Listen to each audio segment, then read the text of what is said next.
and welcome to the Healthy Half Hour podcast. We are your hosts, Richard and Karen Inslee.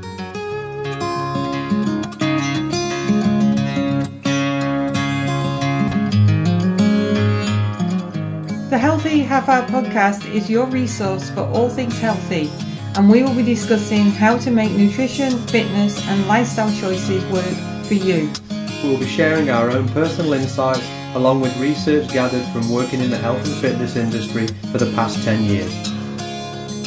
Our show is brought to you by the 7 Day Shred, which can be found at 7dayshred.com, and please feel free to visit our podcast website, which can be found at healthyhalfhourpodcast.com. And now on to today's show.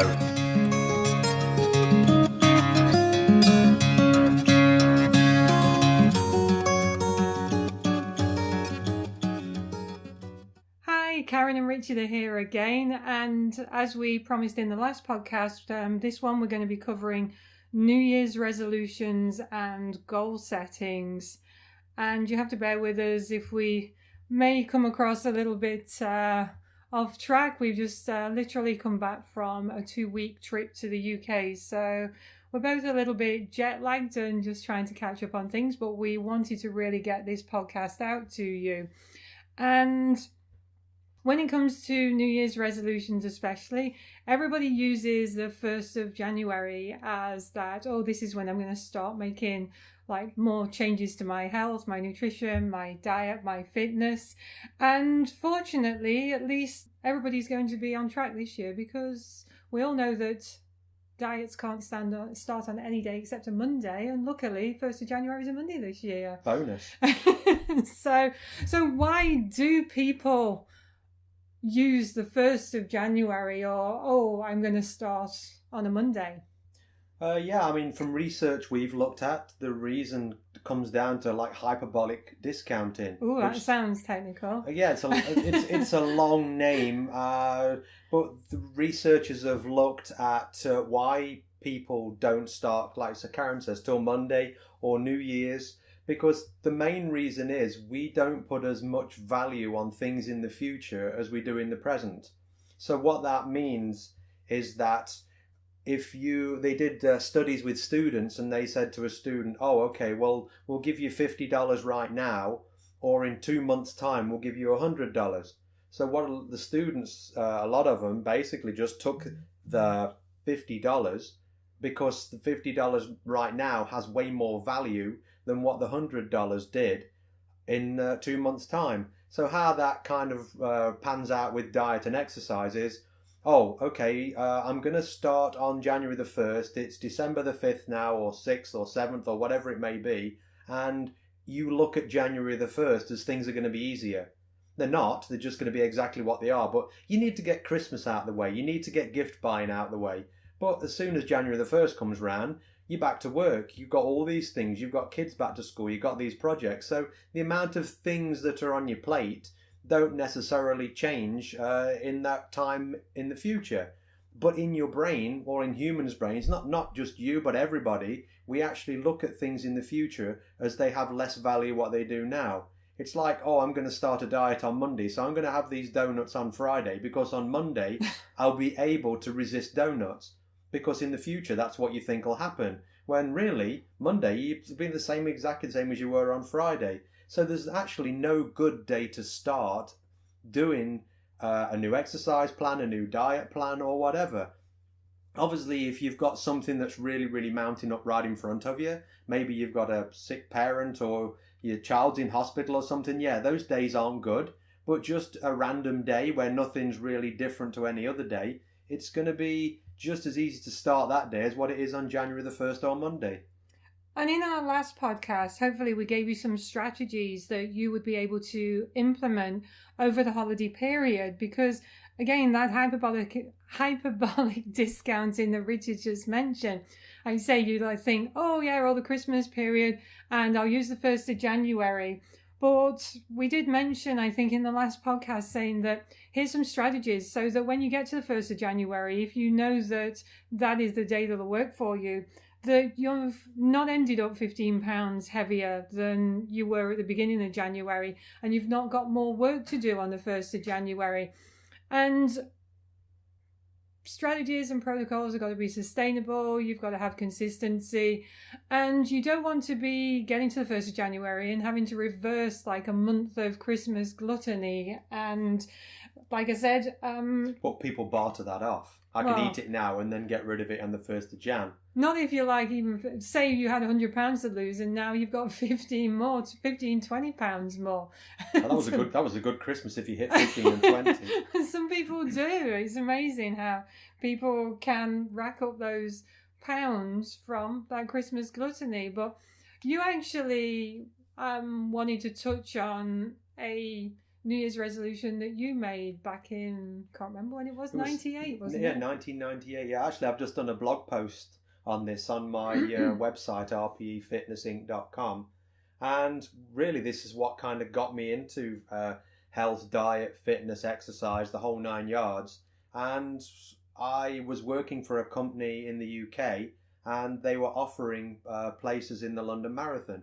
Now, the London Marathon, it's a large, prestigious race in the UK, which draws 50,000+ applicants to actually run, and they allow 30,000 people in. So part of it is, I can't remember the specific number, maybe 5,000 are all what they call charity places. No, actually, there's a bigger number. It's about 20,000 that's a charity. I couldn't remember. Yeah, because the charities get most of them. And so with the charity places, what you do is you have to raise X amount of pounds, UK currency, to actually be in the race. And I think at the time it was something like you had to raise £3,000 each, which I mean equivalent is about $4,500 Canadian dollars. And I mean that was 20 years ago, so I don't know what it is now. So you pledged to raise that amount of money, and they guaranteed you a spot. So the company I was working for, due to that, for a charitable contribution, they offered the spots, and they just stump up the money, obviously from their coffers. So I took the chance, couldn't run half a mile on the 1st of January. Or a bath. And the race was second week of April, so I had to get from 0 to 26 miles in that 4 months, which I mean, anybody asks me now, I know what we're kind of doing, I'd say forget about it. But we did it. We managed it. Almost killed myself in the process. And that really started my fitness journey off, let's say 20 years ago. So I mean, we're still going now, and now it's what we do for a living, just through that passion of wanting to kind of get fit and change my life all that time ago. So I mean, New Year's resolutions aren't without their merit. And I mean, if you do, like Karen says, stick with it, make it something sustainable and consistent, then it can yield results a long time in the future. And a lot of the times when people make resolutions, they don't really think out the big picture. And there's a definition of insanity, and who did it? Einstein. Well, that's who they attribute it to. Sorry, I actually, my brain isn't 100% working with the jet lag, and I'm still a little bit dysfunctional, but you'll probably say that I'm always like that. Me, sweetheart, never. But Einstein said the definition of insanity is doing the same thing over and over again and expecting a different result. And a lot of the times that's what people do come 1st of January when they make New Year's resolutions. And people will choose the same thing or the same formula that they did the previous year. And if you get to the end of the year and December 31st and you haven't been consistent or sustained what you were professing you were going to do on the 1st of January, then basically you've got to like reevaluate whether that formula is actually going to work for you. Doesn't that normally happen by the 14th of January? Yeah, usually. So did you do a 30-day detox last year, or did you like enlist on some crazy commercial weight loss like program for 30 days? Did you start exercising more? Did you start doing some workout videos, some of these crazy high intensity interval like videos that you can get? And what you've got to ask yourself is like, are you still doing it? Did it work? And if you're making the same resolutions every single year and expecting a different result from it, then you need to, like I say, reevaluate your choices. But you've got to look at the failures and figure out what went wrong. And so did you start running at the beginning of the year? Obviously, Richard did to run the London Marathon. I actually ran the London Marathon in the year 2000. And I was in a similar situation. We were both doing stuff at the gym together, but you go from zero running to being able to do 26.2 miles. And like you say, that's not sustainable. It's not doable.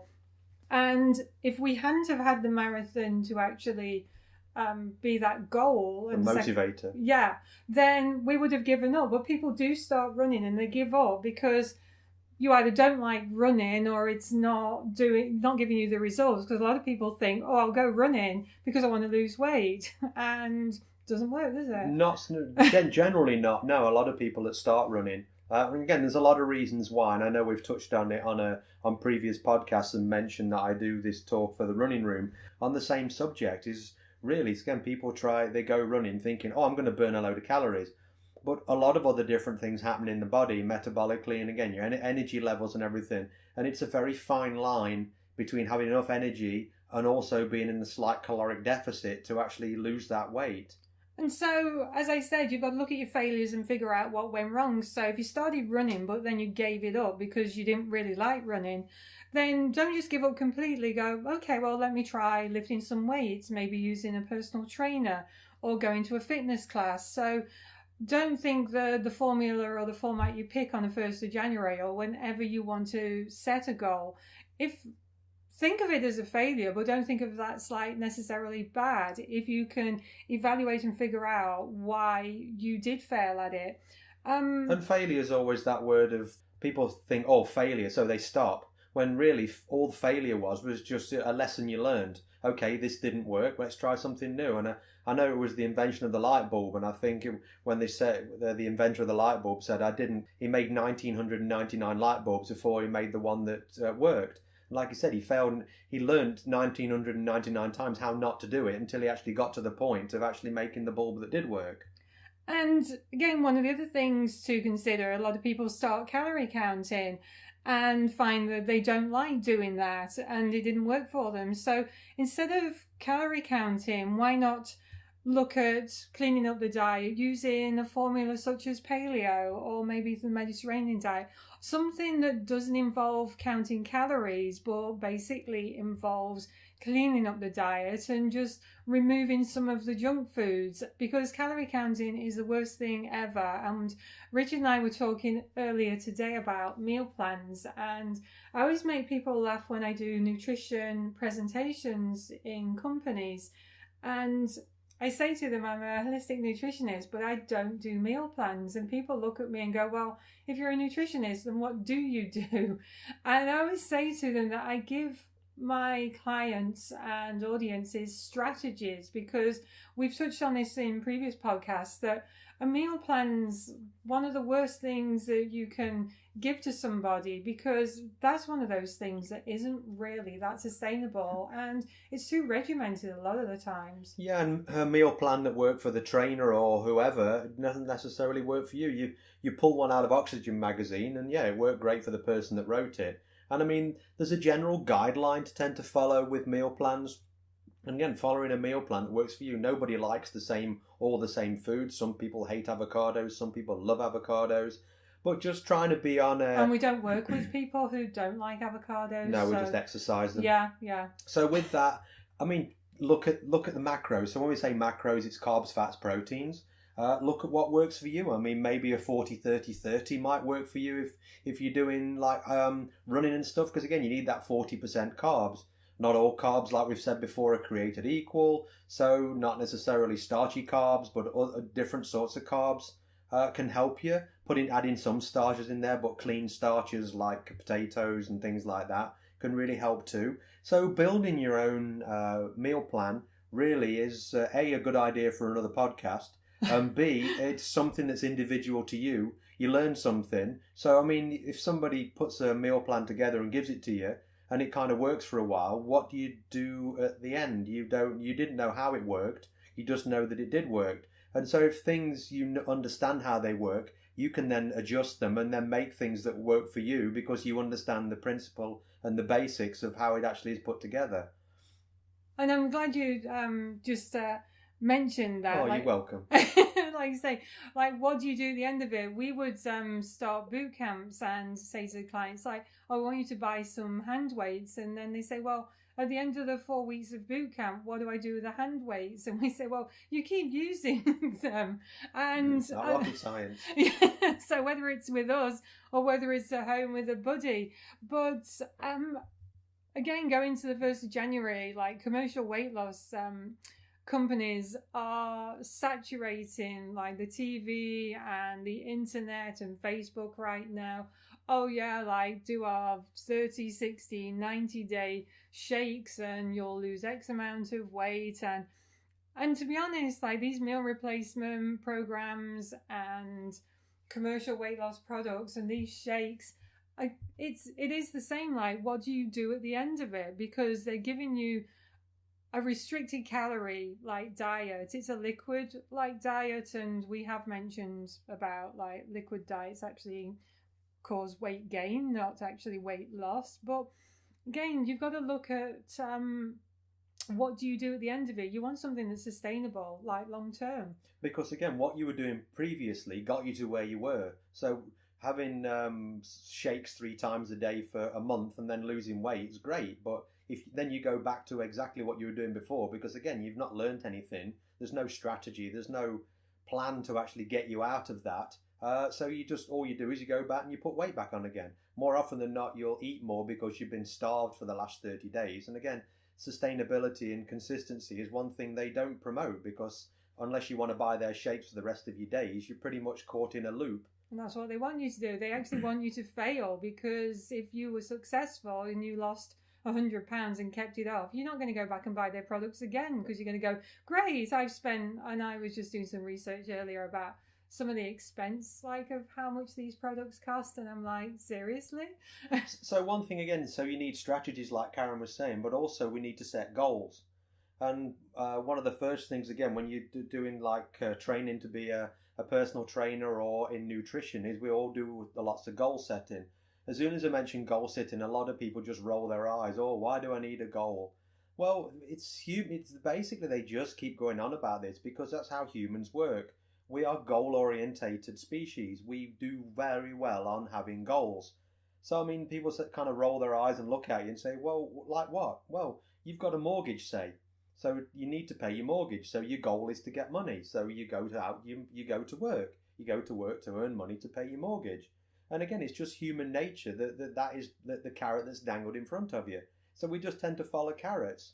So you go and start at a company. Most people would like to get on in the company. They'd like to move up the company so they can A, earn more money, and then B, have a better job. So again, it's a goal. Your goal is to move through the company.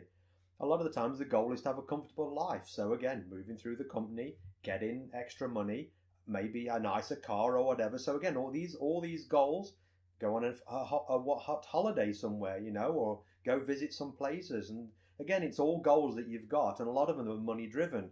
So all we're doing with goals when it comes to diet and exercise is just coming up with the goal. Then again, think of goals like roadmaps.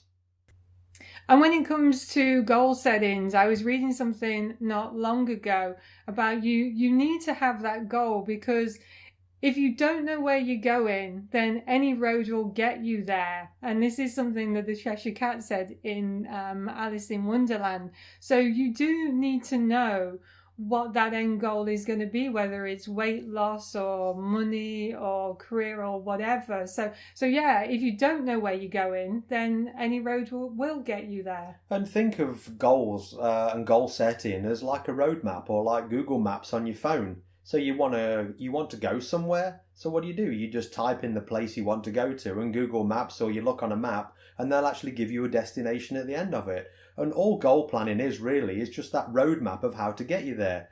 So again, thinking of that, there's different types of goal. So again, you want to do something fairly quick in a fairly short term. You have a short term goal. You want to do something kind of medium term as well. So you have a medium goal. And then the long term goal, which can be like 1 year, 2 years, 3 years down the line. Again, you go to that long term goal. So short term goals, we tend to get people to kind of think in weeks or a month. Again, nothing more than that, because you need to kind of have something to kind of strive for in a short period of time. Medium goals, multiple months, long-term goals, probably into years. And when it comes to those short, medium and long-term goals, remember I just mentioned about, say that you started running and then you gave it up because you didn't really like running. Maybe you want to kind of look at the goals from, okay, my long-term goal is to be consistent for the next 12 months with my fitness. So if you say use January and you did like some running and then you didn't like it or like it that much, then instead of just like giving up completely, then maybe use it as like months by months, or just change it up each month as to what your fitness activity is. And if you find something that you really do like, still incorporate it. But maybe one goal would be, I want to be consistently more active, but keep changing up that activity. And sometimes the goal is actually to keep the goal. Yeah. So believe it or not. So when, again, you look in a lot of books, and what trainers tend to recommend is the SMART goal format. So SMART is an acronym for specific, measurable, attainable, realistic, and timed. So if you're just writing all those down, specific, measurable, attainable, realistic, and timed. So we'll break each one down. So I want to lose weight. That's not specific. That's just you saying I want to lose weight. Oh. So specificity in that would be I want to lose 10 pounds. It's specific. We know what the number is. We're 190, we want to be 180. That's specific. Be at 180 pounds on the scale. So measurable, I just mentioned it there. Measurable, scale, easy, not too difficult. Or something like, a lot of people use a holiday as a goal. Yeah. I've got some boot campers right now. They've got some spring destination holidays booked, and their goal is by whatever date, March, April, they want to be a certain weight or have lost so much by a certain time. So again, that's a measurable. Yeah. Attainable. Is it attainable? So, okay, I want to lose 50 pounds in 3 weeks. Attainable? No, not Isn't really. it? No, not well, maybe if you have your leg amputated. So again, with attainability, don't set the bar too high, because if the bar's too high, you're not going to make it. People get unmotivated, and then they just kind of move on and forget about it and move on and do something else. And it's not attainable as well if you're, say if you were a couple of £100 overweight and you travel a lot and you're always eating out. Again, it's not really attainable to actually follow something too rigid, and that leads into the next. Being realistic. A lot of the times people with attainable and realistic, those two can kind of flip-flop between each other. So like Karen said, realistic, okay, I'm going to run 5 evenings a week. Do you have time to run 5 evenings a week? Are you taking your kids to hockey? Are you doing this? Are you doing that? So now you've got to find an extra hour every evening. Admittedly, you can spend that extra hour not sitting and watching the TV. But if you haven't got that extra time because you're not at home or you're doing overtime at work, now all of a sudden you're running 3 times a week or 2 times a week, and you've set the goal of 5 times a week. Then again, how our brains work, if you're not kind of hitting that, I want to do it 5 times, and 4 times isn't good enough. So again, people just stop. So look at that attainability. There's nothing wrong with starting 3 times a week or 2 times a week and then moving up to 3 times a week once you kind of get it into your routine. But again, like we say, don't start your visions or you're setting the bar too high and not being able to make it. One of the more important ones of these, the SMART acronym, I think, is the timed one. Because again, we need to look at finishing at a specific time. Because people say, I want to lose 20 pounds. And so great. So now you've got your specific, you've got your measurable, your attainable, your realistic. And then a year later, I still want to lose the 20 pounds. You didn't time it. You didn't give yourself a goal, again, a realistic, attainable goal that was actually you could do in that time period.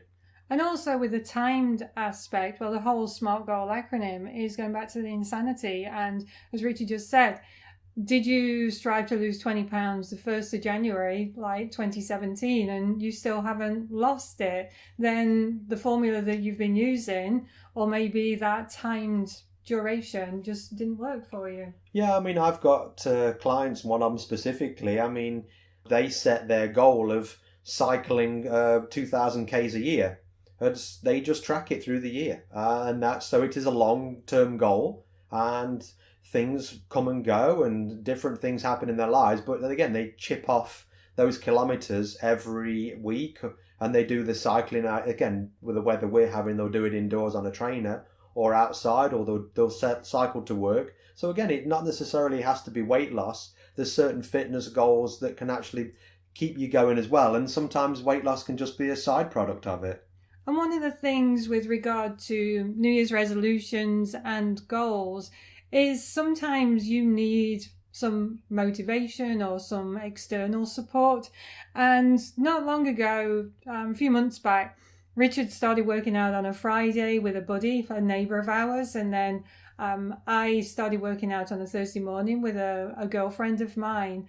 And it sounds like really weird that a personal trainer and a nutritionist also need like support and accountability. You mean we're not superhuman? Not quite. But it's been really good, because even though I've not been working out with my girlfriend as long as Richard's been working out with his buddy, it's really given me like the kick up the butt I needed to actually. I could have supplied that. But Richard and I do work out together, but sometimes our life gets busy and even we can't fit in as much as what we want to. But I found that working out with like my girlfriend, it's really given me more motivation to actually do more and be more structured with my workout program. So that support and that accountability is like key. So when you're setting your goals, sometimes people try to do it on their own, or they do one of these group commercial weight loss things online, and it's not sustainable, is it? Not a lot of the time, no. One thing that's really want to mention that's very important with goal setting is be prepared to adjust. So have contingency plans to adjust. So going back to the one we said, okay, losing that £20. So okay, we're going to lose £20. So let's say £1 a week. So that's 20 weeks. So we're going to see how we are after 5 weeks. Have we lost 5? Are we going to see how we are after 10 weeks? Have we lost 10? So 4 weeks down the road, you get an absolute stinking cold. You're not really going to you're going to be put off working out, because again, you've got a snotty cold. Your appetite tends to drop. And all of a sudden now, you've had a couple of weeks maybe of not losing any weight or not exercising. So don't kind of kill yourself trying to do it in the 20 weeks. Or throw the towel in. Just, okay, this is what it is. Stand up, dust yourself down, and then just carry on again. And then just adjust at the end, add a couple of weeks. In that 20 weeks, you may hit that target. Some people, it may motivate them more because, okay, now I've had a little bit of a setback, but we're actually going to get our heads down a little more and get going with it, and just be prepared for those little setbacks, because again, it doesn't define you as, oh, I failed after 4 weeks because I had a cold. You had a cold, big deal. It is what it is, and again, move on. And when it comes to adjustments, as I mentioned at the beginning of the podcast, we've just come back from the UK. We had 2 weeks over there, and it's pretty miserable, grey, damp weather. But 2 weeks away from home means that we didn't have access to our home gym. We weren't doing the structured workouts that maybe we would have done. But what we did is we made adjustments over there. We took our runners, and obviously there was a little bit of snow on the ground in places, because apparently they had some before we got there, but not the kind of temperatures and weather we've got here. So our adjustment was throw the runners in the suitcases, and we went out running several times, didn't we? Just to get moving and do something.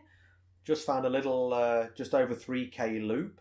We even went on Christmas Day morning. Yeah. Just go out and just to get some blood pumping, because you're visiting with people, family, sitting on aircraft for long periods of time, and we just kind of set in our legs. So again, just to get the hearts going a bit, get some blood pumping, get you out of the way a little bit too, and just some fresh air. So we prepare ahead of time and just take that, and just, if the weather would have been awful and we couldn't have gone out, then it was what it was. At least we took the stuff with us. So if you can make those adjustments if we need to, but at least if we've got everything with you, you can take advantage. And making adjustments, because like I just said, we've got clients who've got holidays booked and they want to drop weight before they go, but then they start getting to the point where they're freaking out that, oh my God, am I going to regain all the weight when I'm actually on holiday? And the goal for why you're away could be maintenance. So don't use your holiday stressing out over what you're going to eat or how much activity you're going to be doing.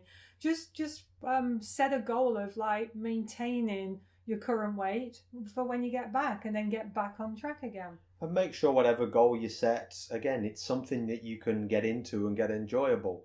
Make enjoyable, should I say. Don't set a goal and then think, oh, willpower's going to get me through to the end of this, because it isn't. No, because it really isn't going to get you through. Willpower will wane at the end of the day. Think of it like a muscle.